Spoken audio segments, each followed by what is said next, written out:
जय श्री कृष्ण दोस्तों, स्वागत है आप सबका हमारे लोकप्रिय चैनल आज के ज्ञान में। माघ माह का महान तीसरा अध्याय प्रारंभ करने वाले हैं, तो वीडियो में लास्ट तक बने रहें। अगर आप सबने हमारा चैनल सब्सक्राइब नहीं किया तो चैनल सब्सक्राइब कर दे। बता दें कि पिछला महांत दूसरा पिछली वीडियो में बता दिया है, आप जरूर उस वीडियो को देखें। तब राजा दिलीप कहने लगे कि महाराजा, ये पर्वत कितना ऊंचा और कितना लंबा चौड़ा है। तब वशिष्ठ जी ने कहने लगे, 36 योजनी या कि योजना 4 कोस का होता है। पर्वत की ऊपरी चोटी 10 योजना चौड़ा और नीचे 16 योजना चौड़ा है, जो हरी चंदन आमद और अर्जुन वृक्षों से शोभित है। दक्षा के दुखी होकर इस पर्वत को फल और फूल से परिपूर्ण देखकर त्रिभुवन भी रहने लगे और यहाँ पर कदाय वन उपवन में बहुत दिनों तक तप किया था। इस प्रकार तब भृगु ऋषि ने वहाँ पर अपने आश्रम पर रहते थे। तब एक विद्याधारी अपनी पत्नी सहित उतारा।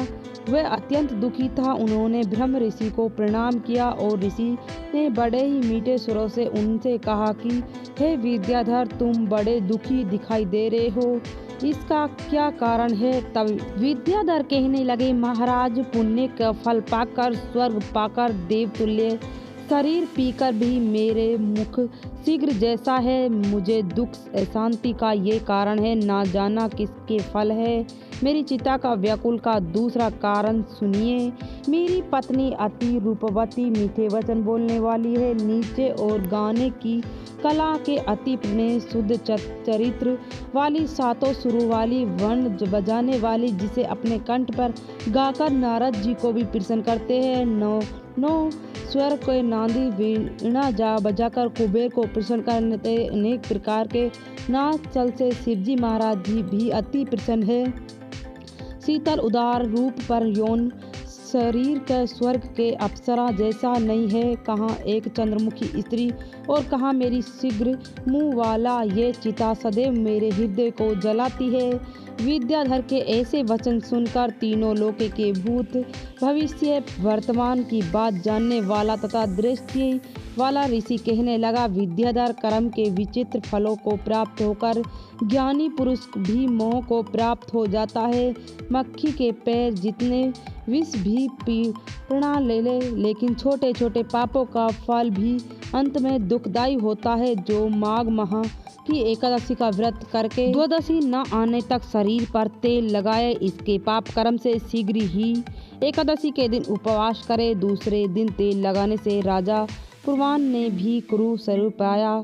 तब वे अपने कुरु शरीर को देखकर दुखी होकर हिमालय पर्वत पर देव पर्वत के किनारे पर गया।